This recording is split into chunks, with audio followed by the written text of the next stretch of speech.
Woo, hello, and welcome everyone to the Riverfront Red Show. This is episode number 525 of the world's most dangerous podcast, where we will discuss the Cincinnati Reds and specifically a little spring training overreaction time. Cactus League champs. Absolutely. So here to do that with me is a man who needs no introduction, but you're going to get one anyway. Host of Late Night Reds, Tim Daniel. Tim, thank you for joining me. How are you today? Nate, I'm fantastic. I wrapped up my college basketball coverage last night for the season, of the regular season, I should say, because I think for some godforsaken reason, Xavier's going to play in the NIT. I'm good. I'm good. I mean, it is spring training season, and I'm not even going to lie to you. Even over on Twitter, the vibes have been pretty good. So you know that things are trending in the right direction when we're not fighting with each other over there. So we're going to keep that energy going here on this podcast today. But before we do, please head over to youtube.com/riverfrontcincy or your favorite podcast, or you can do both. And give us a subscribe. We prefer you do both, actually. We'd love that. We'd appreciate that from you. Yeah. Give us a like, a subscribe, or a follow. It helps the podcast grow, and that's what we're trying to do with this whole thing. And very importantly, shout out to the Patreon family. Love you guys. They keep this operation on the road. Couldn't do it without them. Movie night was fun. Yeah. Yeah, we had a movie night last Saturday where a bunch of us got together. We watched Major League. You may have heard of it, and we kind of just bantered back and forth throughout it. It was really fun. It's great getting to hang out with the guys, and yeah, hoping to do more things like that in the future. Let's do it. All right, so let's get into some of the news this week. Big one. The Reds announced the Grand Marshals for the opening day parade. Who are they, Tim? They are Demet Hook, Dimitri Young, and 1999 National League Gold Glove second baseman Pookie Reese. I love it. I love these two because those were some dark times for Reds fans. Yeah, the 90s in general for the most part. But I have some fond memories of those guys. I remember being in high school, and did y'all have ICQ? Oh, yeah. Yeah, it's like 50-50 people know what ICQ is. You're not that much older than me. You know this, right? Well, I mean, I got to college. Everybody had AOL, but nobody had ever heard of ICQ. So I was on there, and I'm watching Gamecast, and I can't remember the exact order, but I believe it was Dimitri Young, Pookie Reese, and Jason LaRue went back to back to back. And I'm posting as my status on ICQ. It's like, meet Pookie LaRue back to back to back. And nobody cared. Nobody was paying attention. But for some reason, that always stuck with me. Two fantastic representatives. Do you have any memories of those guys that you're excited to share? I actually met Dimitri Young 2013 at the Reds Hall of Fame. He was doing a signing, and he was awesome. Like, the line was pretty long, as they normally are for, how much the city loves the team and players and stuff like that. But he was personable with everybody. He took pictures with everyone. I love pro wrestling. He loves pro wrestling. So we had a moment where we talked about that. So he actually has a pro wrestling podcast. Did you know this? I did not know that. Yeah, he has a podcast where he discusses pro wrestling. You have to get him on your show. You guys would just go for days. There would be no baseball conversation. I love it. So I think that's a fantastic choice.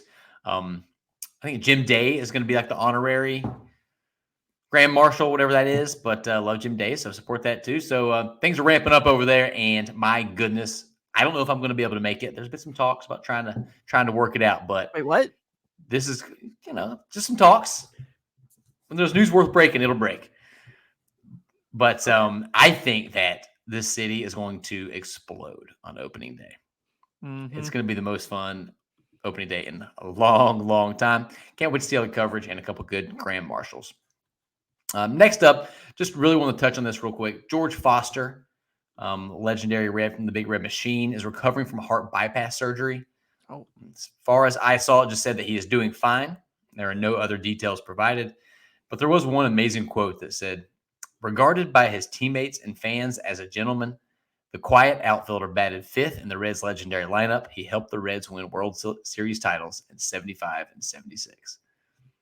I love that. As a gentleman and a quiet outfielder. He just went out there and hit baseball. So get well soon, George Foster, sending all of the positive vibes your way.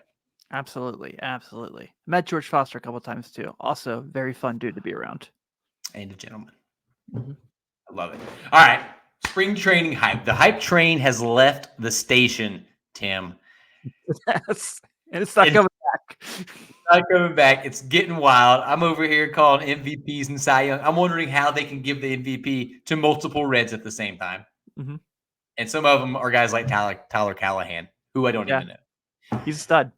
It's so much fun. I'm over here doing a standings check. The Reds are 3-1 and a tie, 3-1. Mm-hmm. And I know it's spring training. I know that 99% of everything that comes out of spring training doesn't matter. But I cannot help myself. I'm treating the spring training standings like LeBron treated the in-season tournament. We're going to hang a banner. That's right. They are a game behind the Los Angeles Dodgers, who they play tonight. So we'll see the results of that. The shellacking that the Reds are going to give Shohei's Dodgers tonight. And yeah, man, I'm having so much fun. I'm just watching baseball again. I know. It's excellent. Do you have any particular story or tidbit that has been of interest to you so far? Well, game one, the Will Benson homer got our show in trouble on YouTube. So go. We sacrificed monetization for an episode. So I guess you're not allowed to play those things. I found that out pretty quickly. It's worth it. Worthy sacrifice. People need to see it if they hadn't already. What if you don't know what he's talking about? Will Benson goes yard, hits an absolute. I got the tank. clip right here. Actually, I can pull it up real fast. No.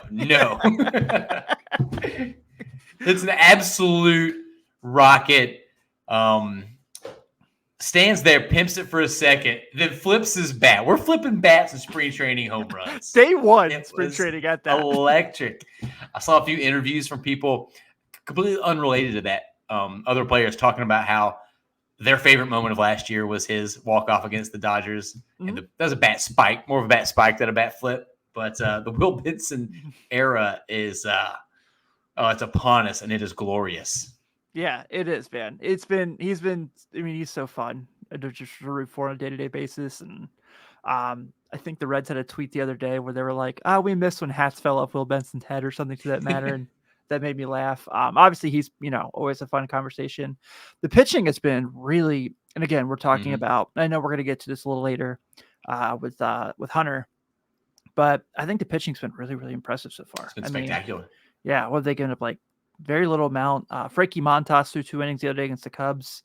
Two perfect innings. Yeah, looked really, really good. We talked about, Hunter's outing on Late Night Reds on Sunday, and we're going to talk about it a little bit here as well.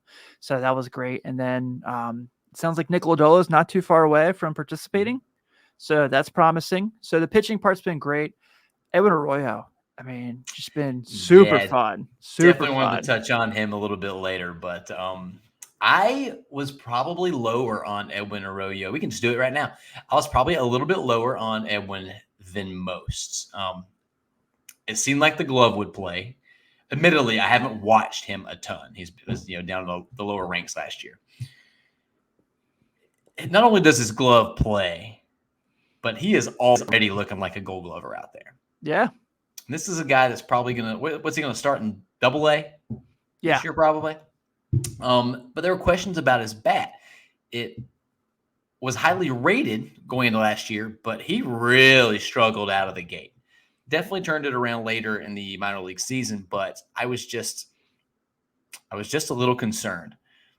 Not anymore, man. The hype train for him is over the moon. He looks like an absolute stud out there, and he's going to force this team to answer some pretty serious questions sooner rather than later, because if there's any franchise in Major League Baseball that has experience with young guys being ready ahead of schedule, it's the Cincinnati Reds. Yeah, no kidding. Everybody that we're so excited about this season was ahead of schedule. So what happens if he goes and just knocks the cover off the ball and we're in late July, mid-July, and he's just dominating Louisville? I don't know. Good questions to be asking, though. Yeah. I think at that point you're talking about, is Jonathan India literally going to be traded this time? That's a good point. Yeah. And I think that's it. The guys on Talking Baseball actually brought that up on their most recent episode, their winners and losers of the offseason. They were praising J-Mark Candelario signing. They were saying because while, we talked about it at length, the Reds have a glut of infield talent. Just because they didn't make a move in the offseason doesn't mean they can't later. Right. Yeah. So let's keep an eye on that. Obviously, we were getting way out ahead of our skis. The guys had like 7 spring training at bats, and we're He hasn't even played yet this spring. Yeah. But that's one of the reasons I'm so pumped about the spring training is it's been this much fun already, and we haven't seen a single at bat from Jonathan India, from Noel Marte, from Matt Stinkin McLean. Not to mention tonight's matchup starting Graham Ashcraft, some other pitchers that we're just pumped to see. So, oh man, it has been fun. I'm so glad baseball is back. The weather's been good where I'm living. Yeah, no complaints here. It's just feeling like baseball season all the way around. Yeah, man. Well, we got a little rain yesterday, but other than that, it's been pretty solid. April showers. Oh crap, it's February. All right, so we'll get into a few of the results from these spring training games. But you know what? Before I do so, you know what you should do? You should go to one of these spring training games. I always wanted to. And if you wanted to, you need to buy a ticket. Do you know the best way you can buy a ticket to one of these games? Is this rhetorical or are you asking me? I'm asking you. Oh, yeah. Well, there's this fantastic website out there called SeatGeek, and they're friends with the Riverfront. How did you know? Yeah, shout out to SeatGeek, the sponsor of this week's episode. They are offering $20 off your first purchase by using promo code Riverfront at checkout, and that is for your first purchase on SeatGeek. So they're the GOATs. They're the best ticket buying app out there. They are the easiest to use. If it's a green light, that means it's a good deal. If it's a red light, that means it's a bad deal. It's spring training. You're going to be able to get some good deals. But you can use it for anything. Baseball, basketball, concerts, field hockey. Probably not field hockey. I don't know if they have field hockey on there. They probably do, yeah. SeatGeek, of course they do. So yeah, promo code Riverfront at checkout. Get your tickets. Go watch a spring training game. And if you would have been in Arizona on Saturday, you could have seen the Reds beat the Guardians 4-0. And we're not going to go hard in the paint on these stats because, again, spring training and they're playing 50 people a game. Right. But a couple quick notes for me. Those pitchers you were talking about, Tim, struck out 10, about 7 hits, and 0 runs. Did any of the pitchers stand out to you from that one? I have to look. I had notes. So at the moment, not looking too Well, we talked about your boy Carson Spires. Looked like a dude. Had dude potential. Like a dude. I was skeptical about his ability to be a dude, but depth is going to be a theme of this season, I think. And he is looking like a guy that could be a part of that. I thought Fernando Cruz, who got a little bit of time in that splitter, is already looking like it's in mid-season form. Yeah. And then again, we talked about Will Benson goes deep and the GOAT, Tyler Callahan. Hits a security guard with a home run. I mean, hit a security guard. What was it an usher? I don't know. Could have been an usher, somebody who was working at the facility. Tyler Callahan, how dare you? She's just sitting there doing her job, enjoying the sunny Arizona weather, and you go off and hit her with a baseball? Unbelievable. Unbelievable. If that happens again, we're going to have problems. Mm-hmm. Game 2, the Reds beat the Angels 9-4. That was the Hunter Green game. Brandon Williamson also looked really good that game. Yeah. A 3 strikeout inning from Captain Hook himself. TJ Antone did give up a run, but he's healthy. Right. That's most important. Period. End of point. He's healthy. Back to Hunter though. That's one of the things I'm having so much fun watching. I'm going to continue having so much fun watching is these new pitches that he's added. He did throw the curve and the splitter.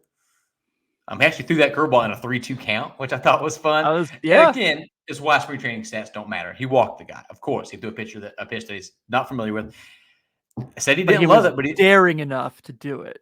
Yeah, he's giving it a shot. That's what spring training's for. He says it was a little iffy, but he also said that splitter felt fantastic. I think he used the words unbelievable and fantastic. So he's got a beard now, man. He's using mature words. Him and Tyler Stevenson they're ready to blossom. Mm-hmm. That day saw multi-hit days from Spencer Steer, Connor Capel, Stuart Fairchild, our beloved Edwin Arroyo, and Bubba Thompson. Bubba T. And a nuke from Luke Maley, from your boy. Local Luke. Had a little split squad situation going on in games 3 and 4. We got to see an old friend in a different uniform, which I'm not going to lie, brought a little tear to my eye. Mm-hmm. Gonna cry again just thinking about it. I promised myself I wouldn't do this. Now, Luis Castillo facing the Reds. Some great pictures going around of some of the guys, the coaching staff, and Luis. Even better that we did not get. I say we as I come on the team. The Reds did not get no hit. Yay! There's some good one news. gosh darn hit. They almost did, but Jacob Hurtubise breaks up a little no-no. And here's a question for you. Hurtubise, who had another decent outing a couple days later, sneaky 26 man. Maybe. I've talked about him all. I mean, I like him. I've talked about him quite a bit this offseason. So You have, and a member of the Riverfront family, Joe Farsing, has been high on Mr. Hurtubise for a long time, kind of put him on my radar. The guy's an athlete, and he's been out there doing everything that can be asked of him. I don't expect he will, but, that 26 spot is definitely up for grabs. So It's fun to see these guys going out and competing and putting pressure on each other because nothing's promised in this league. And I'd love to see him make a move. Yeah, you can definitely tell. I mean, Stuart Fairchild, I joked about it Sunday. He's read the tweets. He's kept receipts on what people have said about him, and he's come ready to bomb it in spring training. If he keeps this up, I'm going to owe Stu an apology. Yeah, we all are. Because I've fired off some of those tweets. And as we always say on here, they're in a Reds uniform. I want every single one of them to succeed. I may have opined that spot could be better served with a different person in it. But, hey, Stuart Fairchild is going to turn into Babe Ruth for a few months. I'm glad he's on our team. Right. Same. Yeah, I'll take it. Yeah. So that game, like I said, the Reds lost 2-0 to the Mariners. Pitching was a story all day long. The only runs the Reds gave up were by a couple guys that I've never heard of. Pitchers that threw that you have heard of gave up 0 runs. And that is Andrew Abbott, who looked fantastic. 2 perfect innings, I believe. Abbott was so good that they said he had to go through a bullpen after the game because he was too efficient. It's like, you didn't throw enough pitches. We're going to take you out and make you go pitch some more, which is that's a good sign. Lyon Richardson. Yeah, exactly. Lyon Richardson looked good. Lucas Sims, strong outing. Expecting a big year out of Lucas Sims. I think he's going to be – these other ones, guys, tailed off a little bit down the stretch. Was otherworldly in the first half. It was incredible. And was still perfectly fine in the second, but I'm ready for a big year from him. And then Brent Suter came in. It was a scoreless inning. The Reds pitching is just shutting guys down. Not a surprise. A lot of hitters are, just taking pitches, trying to get their timing down and stuff. But I'm never going to complain about them winning those little matchups. And it's free trading. So that's all we have to do. Yeah, that's all we have to talk about right now. So that's it. Elsewhere in that split squad situation, the Reds thumped the Milwaukee Brewers 8-3. Love to see it. Love to see it. You also love to see a 2-hit day for young Ellie De La Cruz. Mm-hmm. Brother Stu Fairchild and Reese Hines hit a couple tank jobs. Reese Hines was my prediction for first home run of the spring. It wasn't first. It was like 4th or something. But yeah, he's a fun story. I don't have the stats up in front of me, but he's an athletic freak. Yeah, he is. And he is another one of those guys, much like TJ Friedel a few years ago, that apparently was struggling. Has always had crazy raw power and this athleticism, but the baseball card numbers just never came together. We're striking out way too much, walking not enough, but he made some mechanical adjustment to his swing, and that happened about halfway through last season, and he was incredible from then on. Yeah, so I've always been high on him. Yeah. If you are one of those people that wants to start getting into prospects more than you already are, he could be a fun guy to keep an eye on, because you hear me say this a lot on this show, but there's so many people that the Reds have now, this depth that they've never had, at least not as long as I've been a fan. If this guy puts it together, it's going to be an embarrassment of riches. And he's another one of those guys that absolutely. Yeah, the things he can do on a baseball field are otherworldly. Yeah.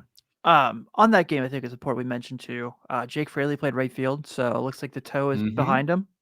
Went 1 for 2, had a walk, did Jake Fraley things. So that's always a promising sign. 2020 first round pick Austin Hendrick Went 1 for 2. I don't Ooh. know what his projections are.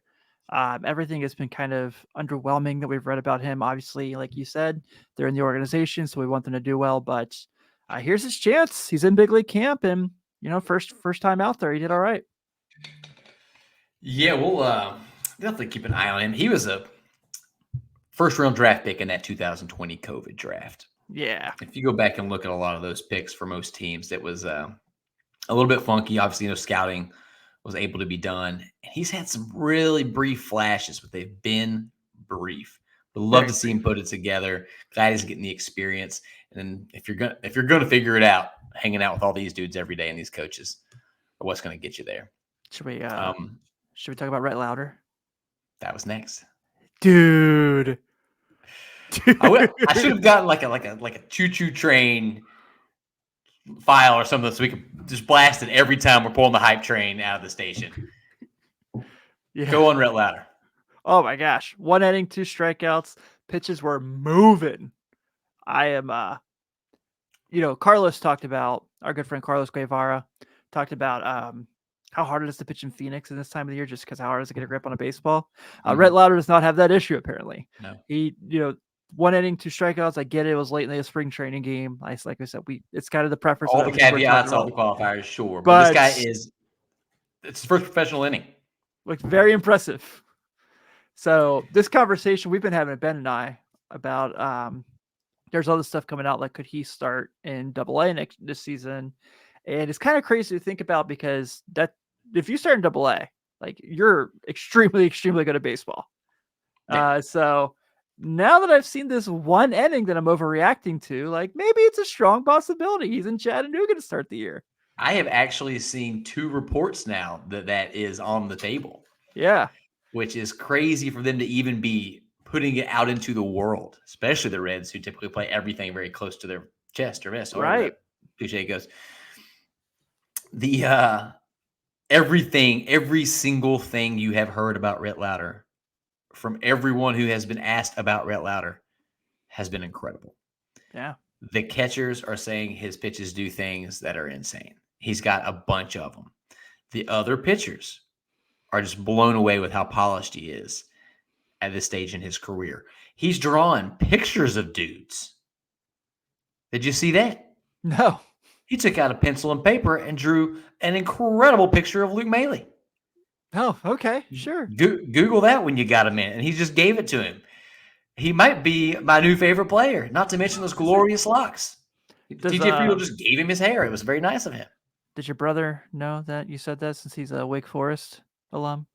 Well, you can't win them all. Yeah. And, apologize to my boy Graham Ashcraft, who's actually my favorite player. They're all my favorites. I love every one of you guys.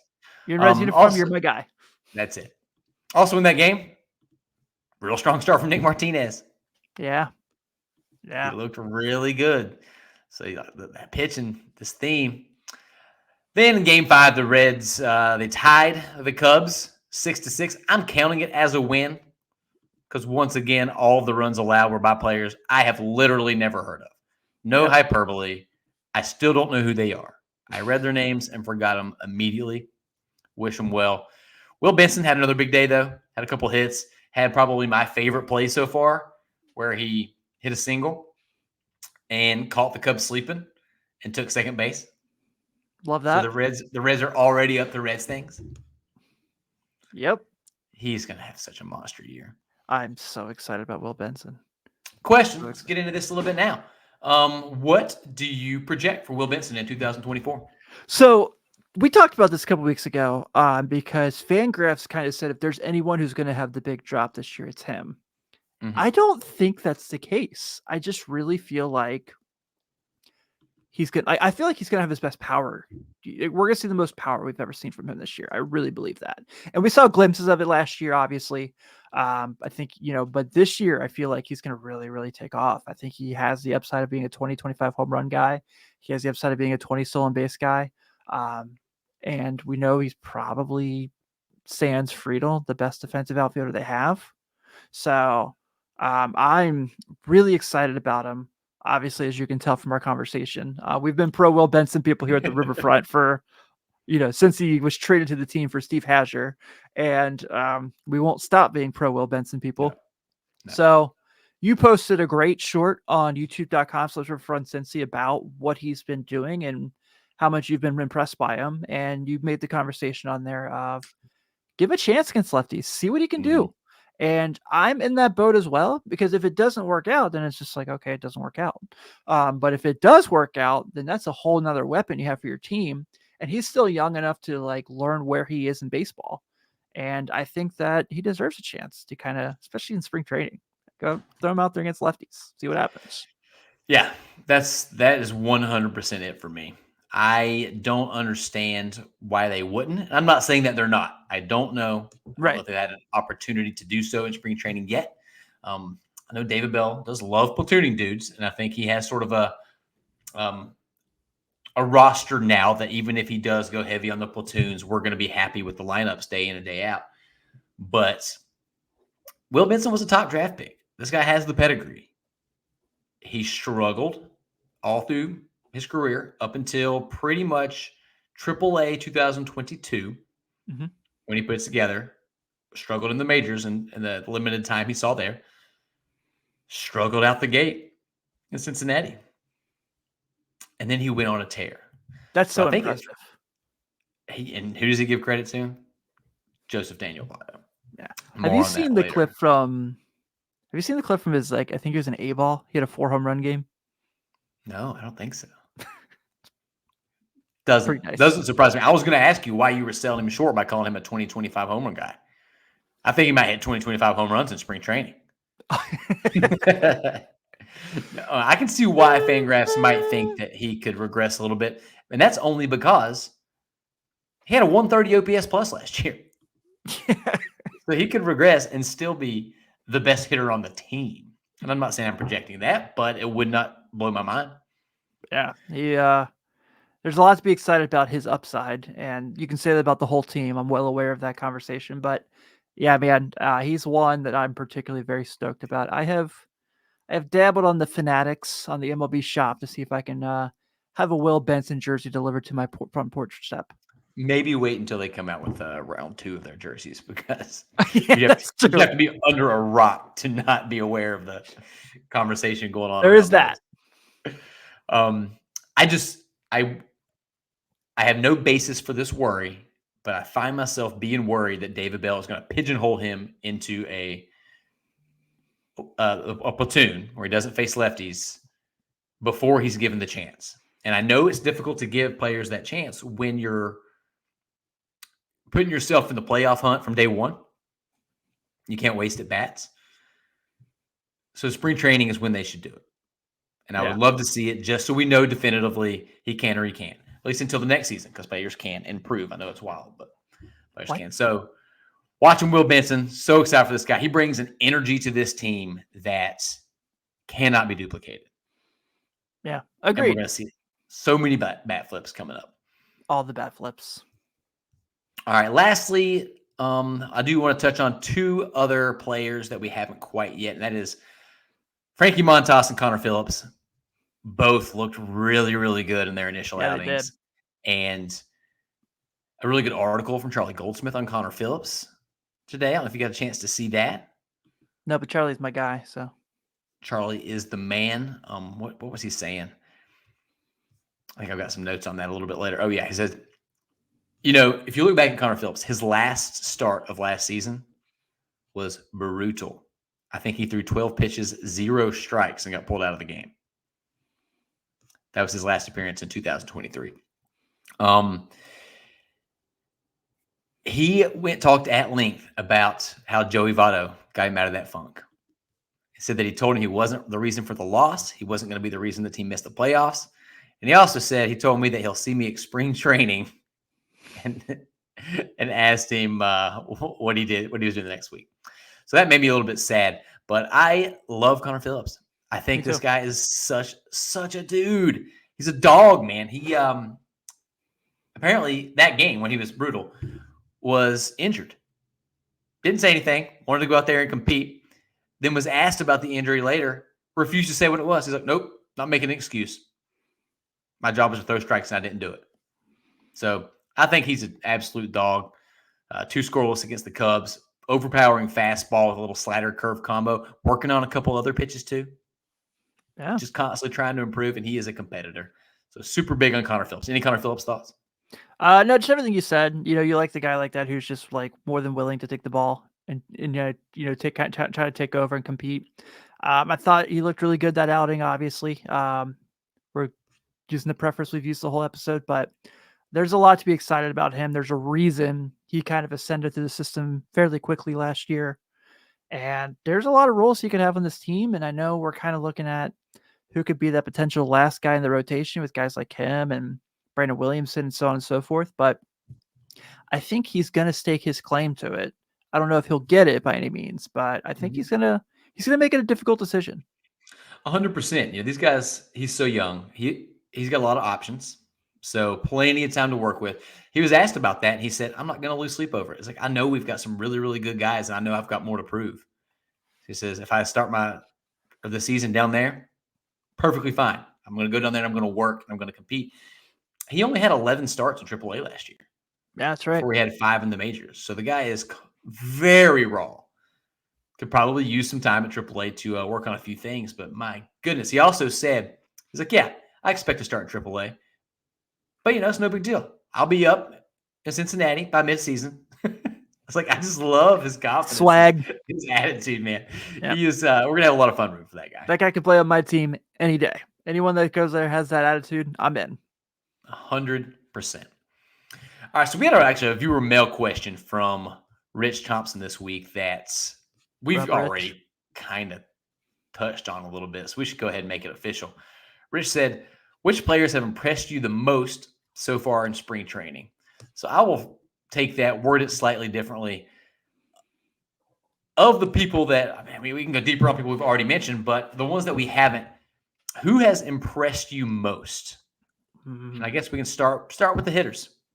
Do you have anybody other than Will Benson, or do we want to just keep talking about Will Benson, man? I can talk about stolen bases and bat flips all day long. Yeah, same. I could do the same thing as well. So obviously go with the caveat here that we haven't had a chance to watch every single game by any means because of the wonderful thing called Bally Sports. But let me just hate on that for a minute. Yeah, anytime. I got married last year. Before I got married in Puerto Rico. Before I went down there, my wife and I, my then fiance, took my parents to Puerto Rico. So just so they wouldn't be sort of culture shock or shell shock when they got down there. Sure.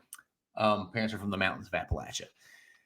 We were at dinner one night, multiple nights, and my father is watching my high school nephew play baseball games from his phone in Puerto Rico. And we can't watch spring training games?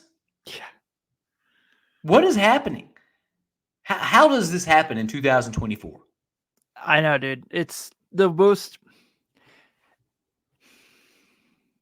irritating thing because I don't know if people realize this, but streaming is taking over. Like, it's a thing. NBA League Pass. I mean, Amazon has football games. The WWE just signed a deal with Netflix to have Monday Night Raw every week. Like, it's time we catch up here, baseball. Like, make your product available to the people that want to see it most.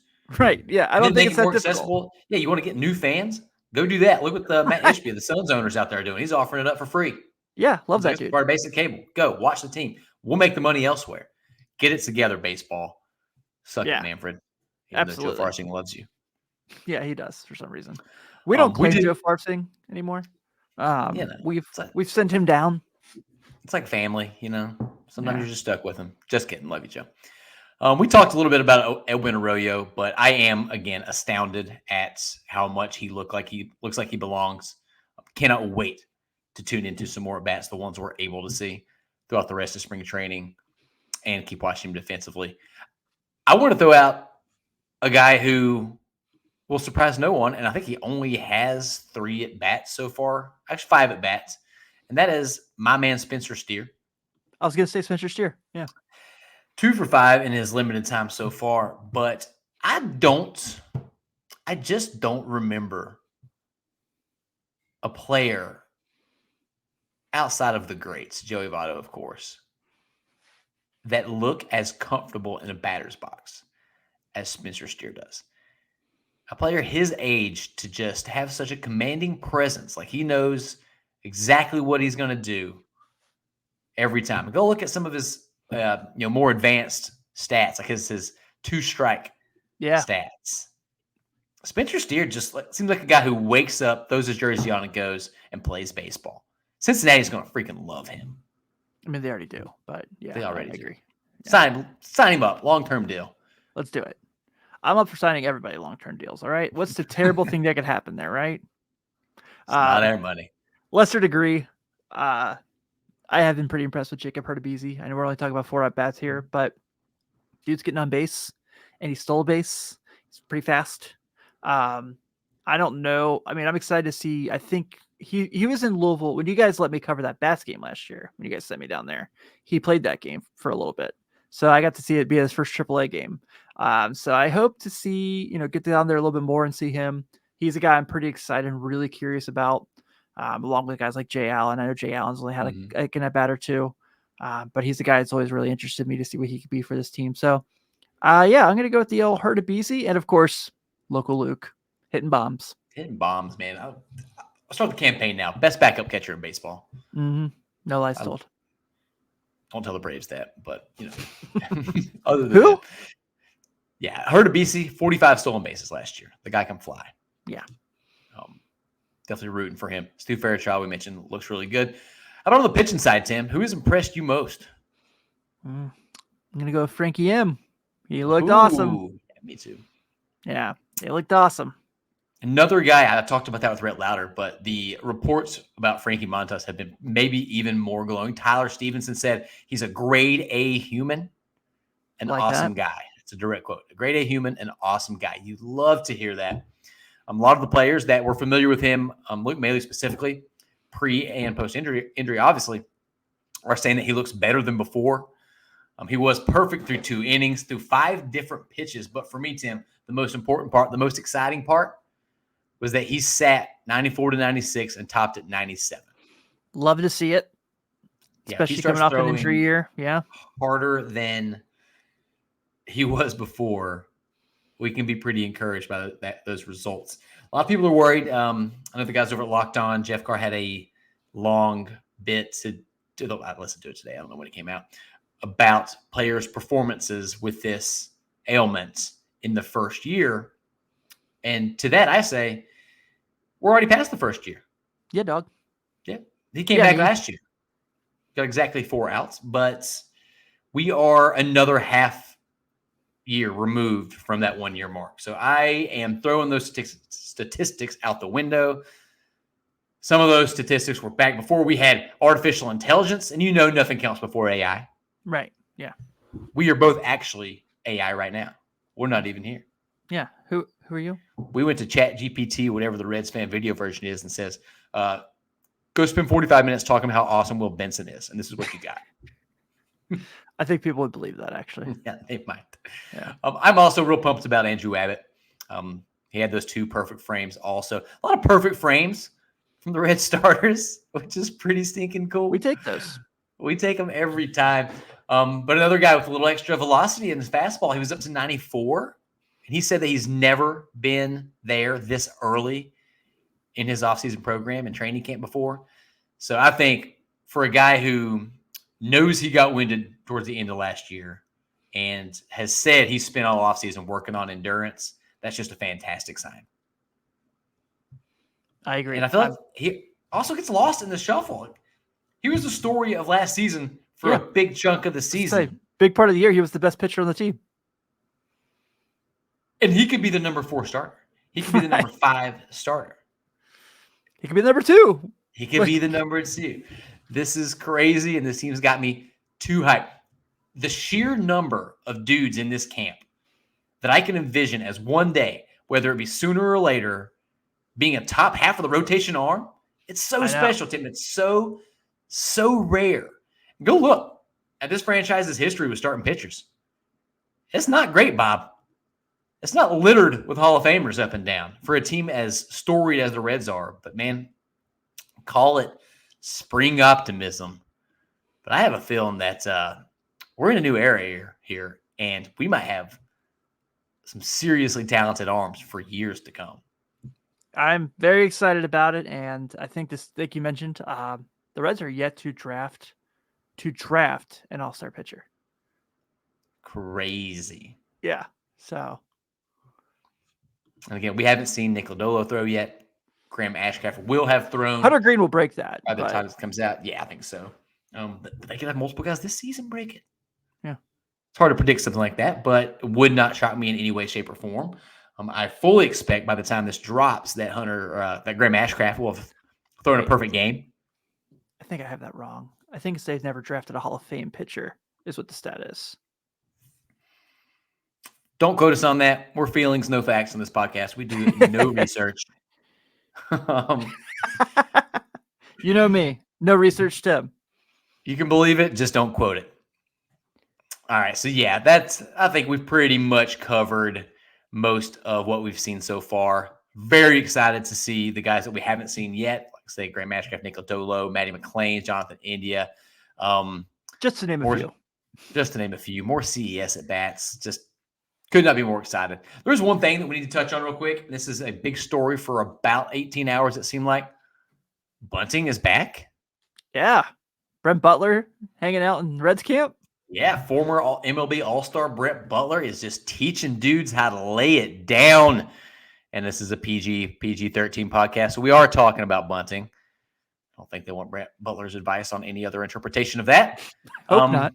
What are your just quick thoughts? Are you pro? A lot of people were kind of upset about this. So what were your initial thoughts? I go back and forth. I mean, if it's someone that like it's something you can use as a weapon, like Friedel does, awesome, go for it.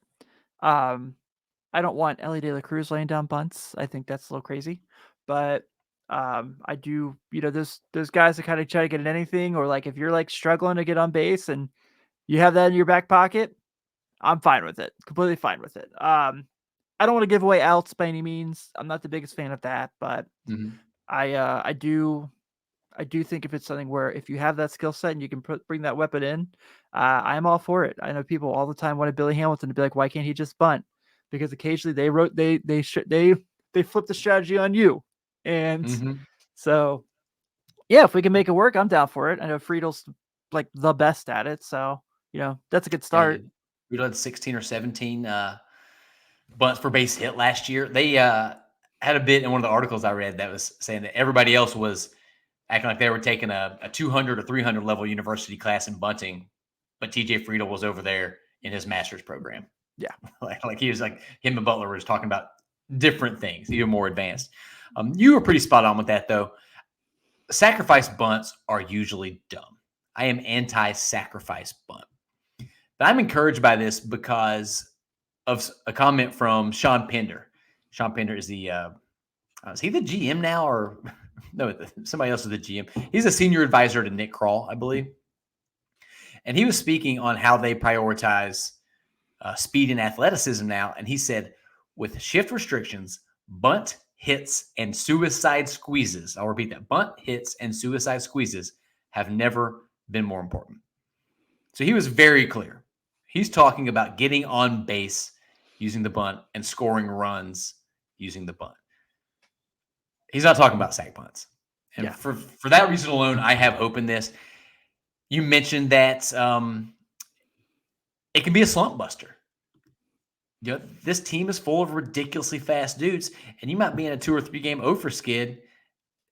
You lay one down the third or first baseline, get on base, the dugout's going crazy. Reds got runners on second that are getting home on it. Suddenly, you've injected this team with some life, some energy, and that slump can be over. So I just think that with a team as young and fast as these Reds are, we shouldn't discount the bunt. I agree. I think as long as they're not laying down sacks. Yeah.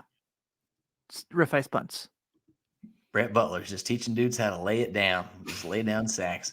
And one other little tidbit on bunting. People were going nuts about Ellie De La Cruz practicing bunting. For some reason, the sure baseball as entertainment fan in me, him flying down the baseline. Also, late game situation where the guy who is the fastest human being on the entire planet could either lay down a bunt or could even show bunt and then hit a 115 plus mile an hour nuke at your face is going to have an effect on these corner infielders. That's true. Like, how could that not? How could you take a screeching alley line drive and then have to come charging in when he shows bunt? Man, this guy's gonna be scared to death, and I can't wait for it. Yeah, I didn't think about it that way. That's a good point. Yeah. I guess we should touch on the Cubs. The stupid fuzzy Cubbies signed Cody Bellinger. Re-signed, I guess. He got a pretty favorable deal. I like it for everybody but him. Yeah. I understand why has had an interesting career, former MVP, and had MVP caliber numbers last year. Much like the young Reds, I don't care. And that's the only reason this is on the Love this. The docket today. The Reds players were asked about their thoughts on Cody Bellinger re-signing with the Cubs, and it was pretty unanimous. They don't care. Yeah. I think the headline was, cool, we'll beat him with Cody Bellinger. Yeah. Spencer Steer's talking it. A couple other guys, too. They were just like, doesn't matter. They're the same team as last year, and we're going to be so much better. The swag with this team is just unreal. And that's what's been coming, the reports from a lot of these beat writers. I was listening to the Baseball Barbacast. Friend of yours, Jordan Schusterman. Good dude. Yeah, really good fantastic podcast, fantastic show. Go listen to those guys. He spent some time with the Reds camp already. He just said that the vibes are immaculate. It's like they are just young and brash and aggressive, but in a good way. And they fully expect to go out and win the NL Central. And this is, I can't get enough of it. I want to be in GABP in cold October on a night watching playoff baseball. I have to be there. So I think it's going to happen. I feel very good about it.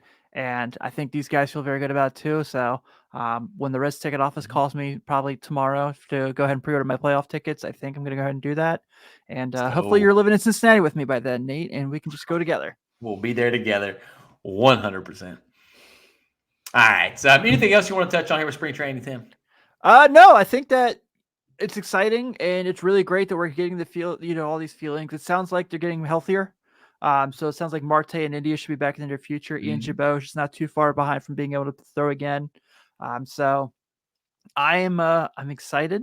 I'm very, very enthused by what we've seen so far. I know we're recording a few hours before the Dodger game tonight.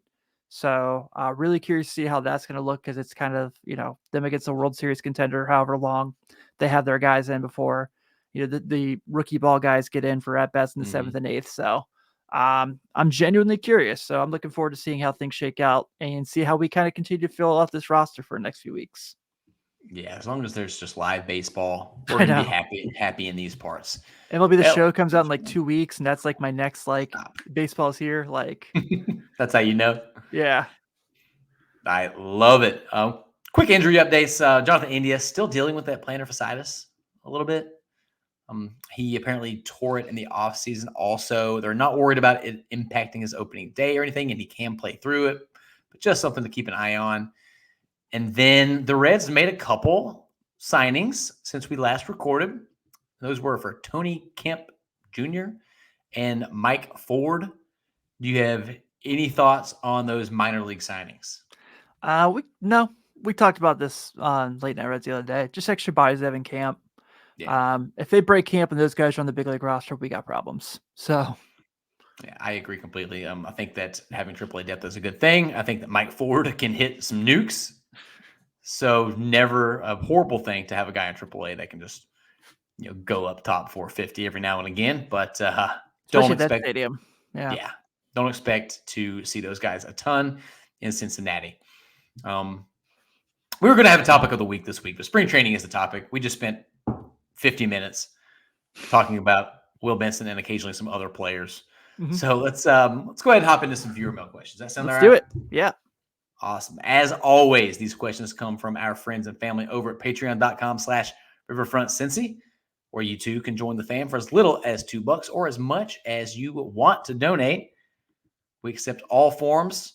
You can use crypto. No, I don't think you can use crypto. Yeah, I don't know if you can use crypto. Yeah. You can send me a check in the mail. You can Venmo me, Cash App. I don't know. Or you do it the easy way. You pay right there on the portal, as little as $2. We got a lot of fun things going on over there and a lot of exciting things in the works. So please come join the family. We are cutting it up 24/7 over there. First question comes from Joey Gaditza, the man. He says, Jonathan India said the Reds will win the NL Central with a new contract. Is he comfortable to assume that leadership role again? His mojo can only help the team. Thoughts? You'll take this first, Tim? Yeah, I think that at the moment he has to be the leader, right?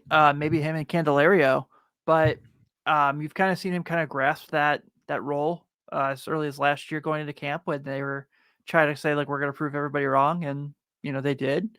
So however long he's on the big league team, whether that is their whole year, whether we don't know what the future holds for him if he finishes out these 2 years, whatever.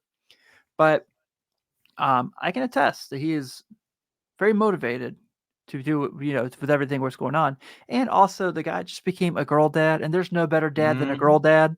So me and JI, we hold JI6, we have that in common. So we're cool like that. He says I can use that nickname. And so I think that the mojo is high, and I really appreciate that he's kind of the guy who isn't afraid to say it. Especially considering he was a guy that has all the right reasons to be pissed off at the team. And he's like, whatever, business is business. Just get me on a field and let's play some ball. Yeah. I think that's a testament to how much it seems like these guys really do get along. I know that people say that doesn't actually matter, but you can't tell me it's a bad thing. It may not add wins, but I don't know. But I think I'm a fan of it. And whether or not his new contract makes him comfortable, I don't know.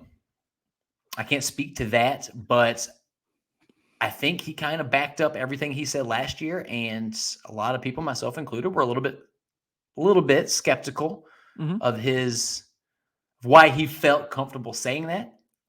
But the team responded in such a way that I'm all for it. They obviously follow his lead, his energy, and his confidence in a lot of ways. So keep it up, Jonathan India. I'm here for it, buddy. Samesies. Hooper Powell says, still waiting for that right-handed outfield bat. Over under 50 games played in the outfield for CES. If I have to make a choice, I'm going to go under. Hopefully under. Though I have been banging the drum that they should figure out if he can do that or not. Much like Will Benson against left-handed pitchers, I would love to see CES get a bunch of reps in the outfield. They may be doing that at practice, and it's just so ugly that we'll never see it in a game. But I'd love to see it, because if he could be that guy, then the lineup's just downright terrifying. Yeah, it is. Sounds like possibly India could play a role in that as well, obviously. Josh Harrison is in camp, who I don't expect to make the team, but also has outfield experience, right-handed hitter. So, I don't know. Adam Duvall's still hanging out. Adam Duvall's still hanging about. Or maybe they let Will Benson hit against lefties. There's that. That could happen. Problem solved. All right, our last question comes from John Doe. Didn't know John Doe joined the family. He says, do you think Joey Votto would be willing to come back to the Reds in a lesser role? Yeah. I don't know why that's every time we've this conversations come up and it's been this big debate. It's been like, well, he's going to cause a problem if he doesn't play. Like, this is a guy who's pretty self-aware of where he's at and has always been self-aware. And I'm sure this is going to piss some people off in the comments that, oh, they're talking about Joey Votto again and we need to move on and blah, blah, blah, blah. But we waited until the 54th minute this week. So yeah. We're getting better. But I don't know where the conversation's ever been in a situation where he didn't understand what this team is. And, the conversation he had all last year was, I'm happy to be a part of this. I really want to be a part of it. I'm liking, I like these young guys. I like being part, I like this momentum. So I think he'd be willing to, sure. Yeah. He said that he wanted to play. He still believes he can play. And I hope he is able to find that.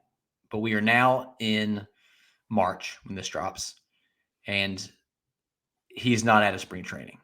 Yeah. So whether or not I agree with what is happening around the league and these decisions that are being made is irrelevant. I wanted the Reds to pick up the option because, again, the Reds do have the money. They are just choosing not to spend it. And that takes the choice out of his hands.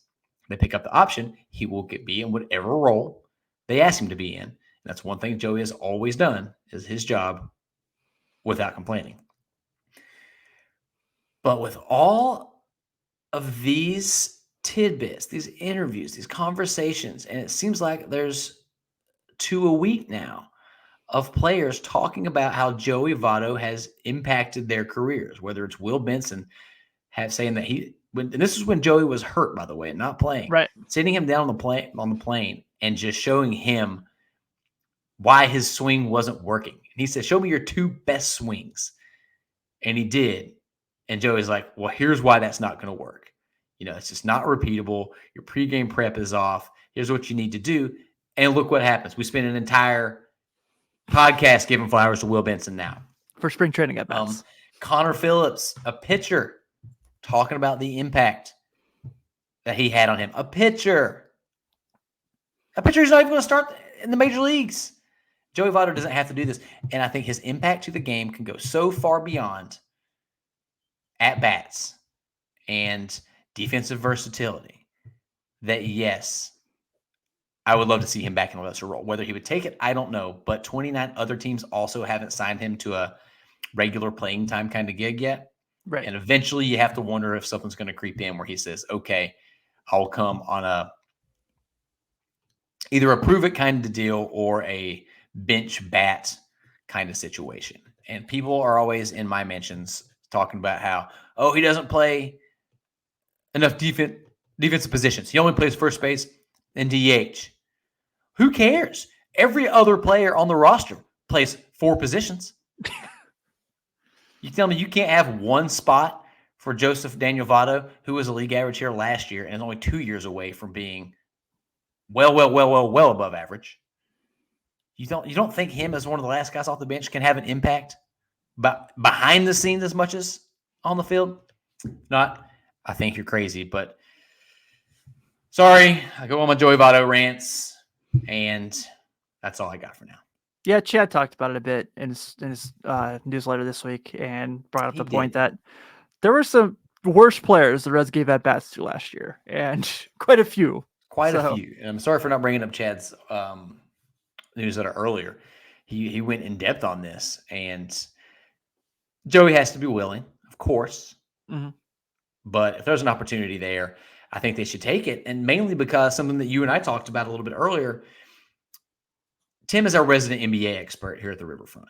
And there has been a movement over the last several years in the NBA where teams are choosing to pass over aging veterans who are going to get those sort of mid-tier deals and instead give that money to rookies or G League guys, just league minimum players, players who are worse but are cheaper, and they're going to have more control over. Yeah. It seems like, and there's been players are furious about it because these guys are worse. There is value. Go ask the Golden State Warriors the value of having Andre Iguodala on their team. Yeah, the Clippers might be the best team in the league right now, and they have Josh Primo in a roster spot when they had John Wall last year. Yes. So there are plenty of examples. And it seems like this is maybe what's happening in Major League Baseball. Look at the players still available in the bigs right now. Guys like Adam Duvall, guys like Michael A. Taylor, guys that are established big league hitters are not getting deals. Blake Snell. I wasn't even counting him just because he's in a separate tier as a 2-time Cy Young winner. That's just ridiculous. How is this a thing? The deal that Cody Bellinger got. Like, they're just – I get you don't want to give out a bad contract. This is not what we're talking about. But the value that veteran leadership plays on this team is being, in my opinion, undervalued by front offices. And we've seen that trend in the NBA, and we may be seeing that begin in Major League Baseball now. End of rant. All right, Tim. Anything else you want to add before we go? I Wanna think plug some shows, perhaps? sure, Nate Dotson. Yeah, I mean, obviously, if you're checking us out on this feed, every Sunday night, late night Reds live, myself and Ben Brown, and we just have a ton of fun chatting up with you guys, talking about everything. The chat's always a blast, and we definitely appreciate it. This week we are going to do NBA Friday. Sean is in Disney World, of course, not with me, so that's fine. How dare you, Sean? But we'll be having good friend Kevin Lynch from the Patreon group hanging out with us. Love it. Kevin's a big NBA guy, so I'm excited to have him on. We should have a lot of similar interests when it comes to the league. So we're going to be doing the draft of the all-time 7-footers. There's like 16 of them. So this is going to be a very weird draft. Hey, the later rounds are going to be important.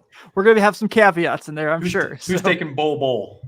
Right. He's going to have to be taken take my boy because Bull. there's not enough roster spots. So I love it.